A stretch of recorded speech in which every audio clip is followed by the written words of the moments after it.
njalo igama lakhe ngokubunyusha. Wamelana nabo wafuna ukubaphambukisa umbuso ekukholweni. Bakhona abantu abawo Eluma. Ngoba negama labo lisho njalo. Abantu abamelene noNkulunkulu. Bakhona Eluma. Amen. Othi motho ufuna ukuzwa izwi kaNkulunkulu abethi yazi nathi sekhuluma isikhathi eside. Ufuna into eyikhuluma nje ngiyabona ukuthi usho kumina. Bakhona Eluma othi wena ufuna ukulalela uNkulunkulu naye befake yakhe inkulumo yokuthi amelane noNkulunkulu. Hayi sekhona abazalwane. Noma ekhona lo othi asiyene endlini kaNkulunkulu. Kodwa khona Eluma. Lezi zinto zimbili. Nikhona abazalwane. Enye ifuna okulungile, enye iphikisana nokulungile. Enye ifuna ukuya enkosini, enye imelana nokuya enkosini. Ingakho namhlanje endlini kaNkulunkulu thothi u-empty ngoba Eluma uyaphasa kubantu. Yebo. Hayi uzokuluma uEluma. Eluma yaluma. Amen. Akuluma akukhiphele ngaphandle.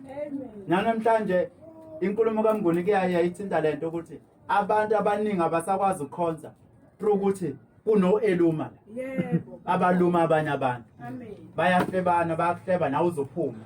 Hayi umelana noEluma. Yebo. Yebo sejiwe uPaul. Ukuthi yena noma ngabe seyifikile izinto athi nginengqondo enhle. Yebo. Ngifuna ukuzwa izwi kaNkulunkulu. Ahamba.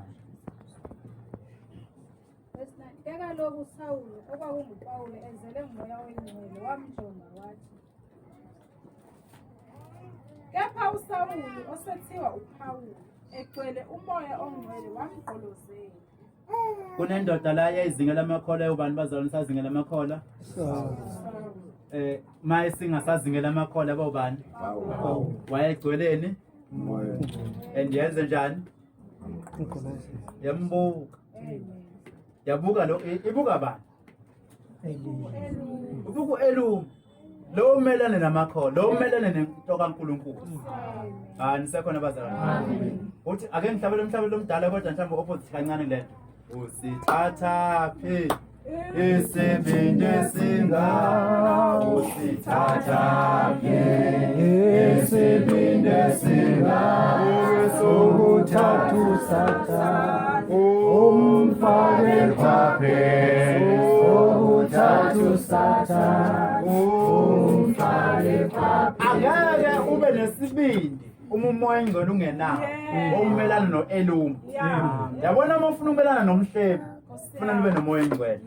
Uma ufuna ukumelana nomuntu omelene nawe kufanele ube nomoya engcwele. Ngoba once wanomoya engcwele ukwazi ukumbuka ngisho emehlweni ebese ukhuluma lento umoya engcwele afuna ukuthi ikhuluma. Ke sizithuthini uPaul. Wena uzeleyo yiyo yonke inkohliso nakubo bonke ubushijolo nyana ndini womthobi utshabandini lokulungisa bonke akuyi kupheza na ukuzijika indlela ezithethe zenkosi. Wathi wena ogcwele inkohliso yonke nobubi bonke, ndodana kaSathane, sitha sokulunga konke, awuyi kuyiyeka ukuphazamisa izindlela eziqondileyo zenkosi na? Nayizo le ndaba. Bamtshela indaba zakhe. Elathi ngathi ibandla namhlanje mangabe sikhuluma ngathi yahlambalala. Yebo. Ukuthi nomoya engcwele vele umtshela wamushe njengoba enjalo. Wena ugcwele inkohliso. Nikhona abazalwane. Ogcweleni bazalwane? Ndodana kaSathane. Namhlanje namanje akukafuni ukushintsha. Hayi ake ukhulume emoyeni utshele lo muntu ohleze kuphazamisa. Uthi ndodana kaSathane ukhulume emoyeni nje utshele lo ohleze kuphazamisa uthi ndodana kaSathane. Ndodana kaSathane. Awuyeki namhlanje ukumelana nendlela zokulunga kaNkulunkulu. Awuyeki namanje. Hayi bongithethela lo mumbi. Ndodana kaSathane engafuni ukuthi sizwane Nyana kaSathane.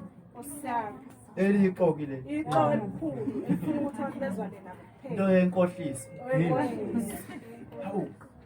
Akukhonze kahle enkonzweni. Akukhonze kahle ngokuwa kabi. Amen.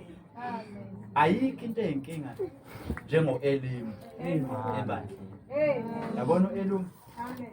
ayikho into eyinkinga njenganalowo muntu umelene nezinto zomlungu. Namhlanje kunabantu engabaphumelele ey'phweni zabo Yebo. kodwa babambekile ngenxa ka-Eluma. Yes. Amukela umoya ingcwele bese ugqolozela u-Eluma. Wamukela umoya ingcwele ukwazi ukuthola isibindi sokukhuluma noSathane. Nisekhona abazalwane?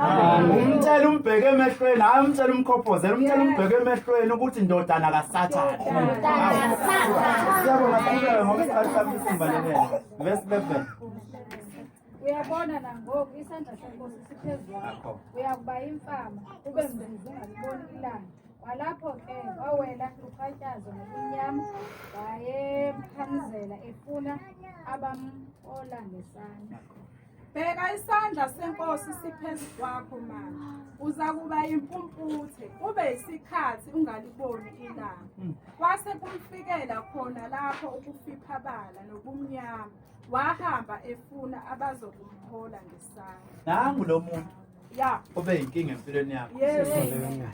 Yes, the prophet. Nangu lo muntu obusabathe udla emva kwakho. Emadosi. Nangu lo muntu obungasakwazi nje ukuphumela eminyango. Osiyami.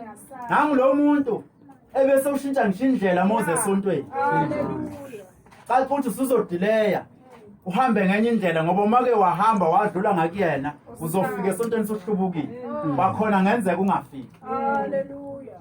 Ibandla lisekhona. Hallelujah. Mangabe umoya ingcwele sofikile kuwe ukhuluma igama elilodwa indodana kaSathane. Nikhona abazalwane. Bese umoya ingcwele uzokunikeza isiprofeti uthi njengamanje into ezokwenzeka ngoba isandla sikaJehova sesiphekwa uzoba impumputho. Sesiyayibona le ndaba le nisekhona abazalwane. Lo muntu obekade emelene nawe sebonakala manje usefuna usizo. Sihambe efuna abantu abazomsiza ngoba isandla sikaJehova sesimthintile. Bandla lisekhona. Fundela ivesi lokugcina ngabese siyasukuma. Sithandaze. Simelane no-Eluma. Lithe-ke ibamba lakubona okwenzekileyo lakholwa likhwaqisiwe yiyo imfundiso yenkosi. Khona umbusi esebona okwenzekileyo wakholwa emangaliswa ngesifundiso senkosi. Asiphakamise. Hallelujah.